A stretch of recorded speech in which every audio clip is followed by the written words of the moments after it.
विकरी नासिए मेरो लरुचो करोति कृष्णबोधि मोहिना वाणिजो निकरुको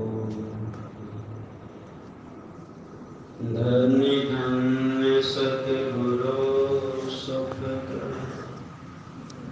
महिमा कही न जाऊं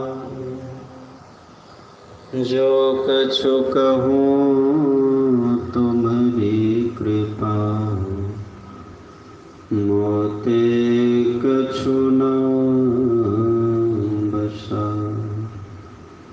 त्राहिमाम कलिकाल के धराधाम पर अवतरित सर्वक्षण स्मरणीय परमाराध्य संत सद्गुरु महाराज के युगलपाद पदों में कोटि नमन। मंचस्थ निजासन पर विराजमान पूज्यपाद स्वामी केदारनाथ जी महाराज के चरणों में नमन करता हूँ। पूज्यपाद स्वामी दशरथ जी महाराज के पावन चरणों में नमन करता हूँ। पूज्यपाद स्वामी अनिल जी महाराज एवं समस्त चलता फिरता तीर्थराज मुदमंगल साधु समाज के पावन चरणों में सादर प्रणाम निवेदित करता हूँ। साधना शिविर में भाग ले सम्मान्य साधक वृंद, सत्संग में उपस्थित समवेत समादरणीय सज्जन वृंद, धर्मशिला माताओं एवं भक्तिमती बहनों, सबों के अंतःकरण में विराजमान प्रभु के अंश को प्रणाम निवेदित करता हूँ। पक्ष ध्यान साधना शिविर का आज 11वां दिन है और इस 11वें दिन के प्रथम पाली के सत्संग में हम सभी यत्र तत्र से एकत्रित हैं। सद्गुरु की विशेष कृपा और करुणा का ये प्रतिफल है।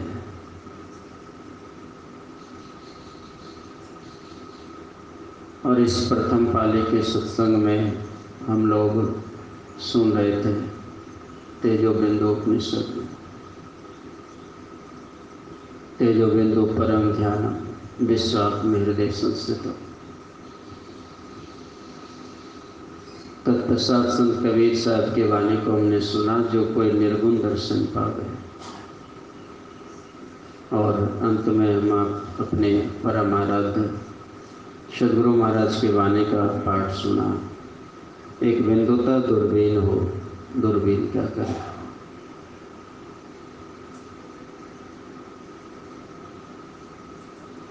तेजो बिंदु परम ध्यानम, ये जो हमारे अंदर में जो चमकता हुआ सितारा है,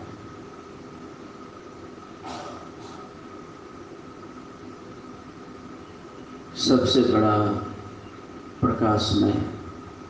हम लोग आरती में गाते हैं ना, कोट भान छवि तेज उजाले। महापुरुषों ने कहा कि आपके अंदर में एक ऐसा जगह है, ऐसी शांति और सुकून का स्थान है, जहाँ पहुँच नहीं हो पाने के कारण वो शांति ही रह कर के संसार सब चले जाते हैं।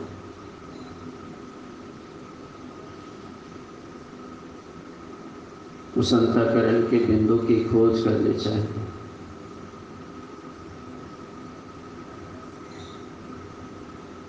वहाँ तक कौन पहुँचेंगे? पहुँच किसकी होगी वहाँ तक? जो अपने आप को बाहर से समेट पाएंगे। बार बार कहता हूँ आपके बीच में, या फिर पर सद्गुरु की प्रेरणा और कृपा से जहाँ भी जाना होता है, कि जब तक हम संसार में फैले हुए हैं तब तक शांति और सुख की उम्मीद मत कीजिएगा। जब तक हमारी चित्त वृत्ति संसार के नाना प्रकार के रूप और नाम में फंसा हुआ है, तब तक शांति की खोज, शांति के अनुभव करना व्यर्थ है। महापुरुषों ने कहा कि आपके अंदर में वो चीज़ है, बस तो कहीं ढूंढे कहीं कहीं विद्या में हाथ। गुरु महाराज कहते हैं किसी भी रूप को बनने से पहले क्या बनेगा? रूप का बीज क्या है? जैसे एक रूप आपको चित्र बनाने की कोशिश में जाइए, पेंसिल रखेंगे ना, कलम रखेंगे, क्या बनेगा? बिंदु बन जाएगा। उस बिंदु से ही पूरी रेखा खींची जाएगी। किसी भी रूप का बनना बिना बिंदु से नहीं हो सकता, और किसी भी मंडल का बनना बिना केंद्र से नहीं हो सकता। जब तक केंद्र स्थापित नहीं होगा, जैसे आप कोई वृत्त बनाते हैं, डायग्राम लेते हैं, जिसको हम लोग 1.5 सुई कहते हैं, जब तक बिंदु केंद्र नहीं होगा तो परिधि बनना मुश्किल। अब हमारे स्थूल शरीर का एक क्या है? एक मंडल है। ये स्थूल मंडल का केंद्र तो होगा। स्थूल मंडल का केंद्र क्या है? वही है परम बिंदु,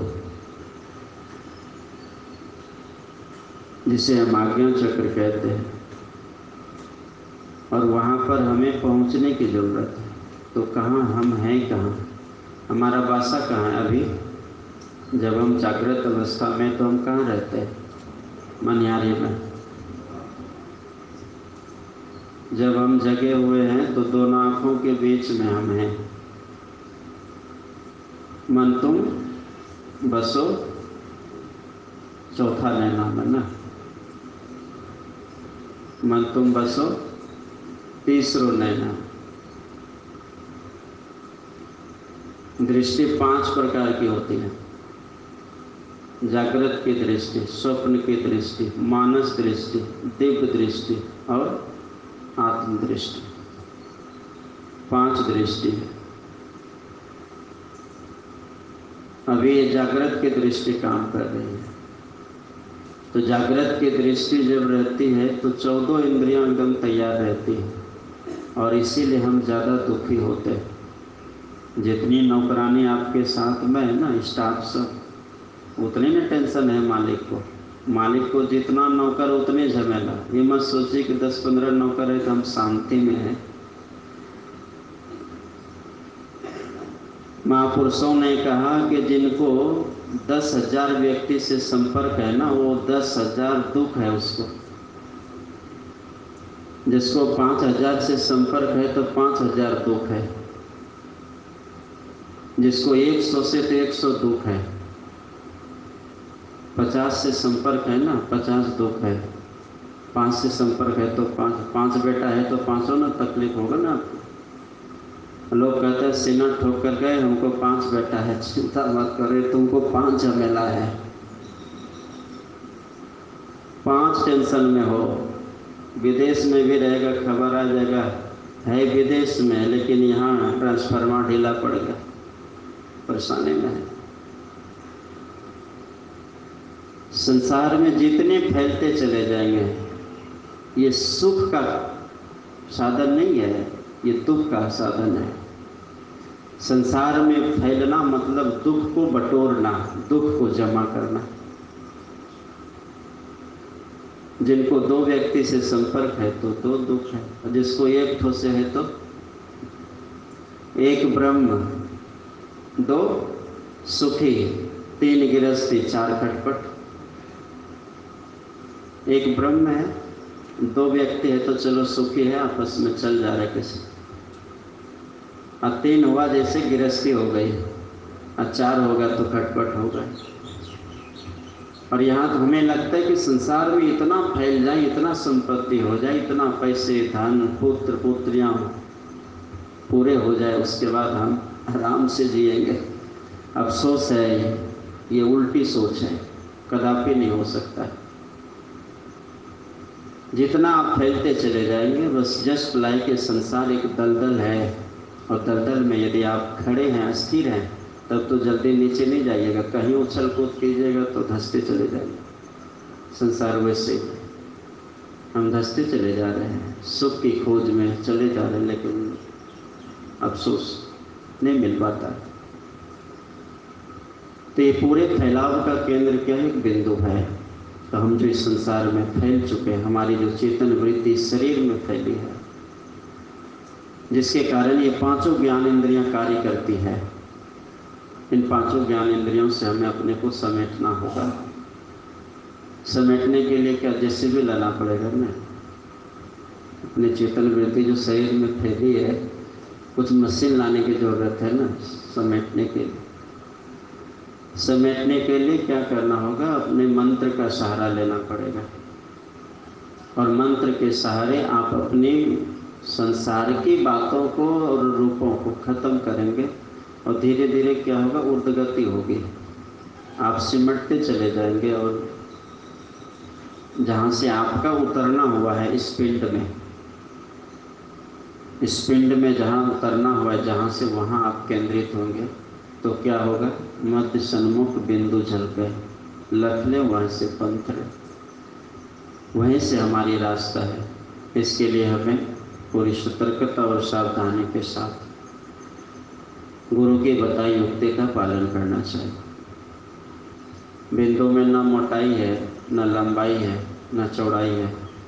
अच्छा, एक प्रश्न है, क्या परम बिंदु को हम यहाँ बना सकते हैं? कलम की नोक पर बिंदु को बना सकते हैं। बिंदु का कोई परिमाण नहीं होता, नाप तोल नहीं होता, उस बिंदु को हम बना ही नहीं सकते, मानस रूप से भी नहीं बना पाएंगे। स्थूल की बात तो छोड़े।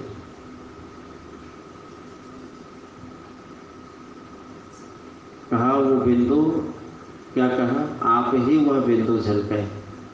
बिंदु अपने आप दिखाई पड़ते साधक, कभी भी कल्पना नहीं करनी चाहिए साधना में। हम बिंदु देख रहे हैं, प्रकाश देख रहे हैं, कल्पना नहीं होनी चाहिए। सिर्फ अपने फैले हुए चेतन को समेटने का काम हमारा है। गुरु महाराज क्या कहते हैं? बिंदु नाद अगुवाई तुम्हें ले जाएंगे, लिखे है ना गुरु महाराज। तजो पिंड चढ़े जाओ ब्रह्मांड ही वीर हो, पेलो सुषमन दृष्टि शीर्ष जो तीर हो, बिंदु नाद अगुवाई तुम्हें ले जाएंगे, अरे हाँ रे में ज्योति सहनाद की सैर तुझे दिखलाई। तो वो अपने आप, वो साधन नहीं है, साध्य है, वो अपने आप आता है। इसलिए हमें अपने स्थूल यानी पिंड से अपनी चेतना को समेटने की कोशिश और एकाग्र होकर के अंधकार के पट को देखते हुए अपने दृष्टि को टिकाना चाहिए। रास्ता अपने आप खुल जाएगा। इतना ही सही काम हमारा है, और इसी काम के लिए हम सभी, आप सभी घर के सारे कामों को, जिम्मेवारियों को छोड़कर पहुँचे हैं। प्रयास करें जितना हो सके। बाकी गुरु महाराज की कृपा, समय को ध्यान में रखते हुए वाणी विराम। बोलिए प्रेम से श्री सद्गुरु महाराज।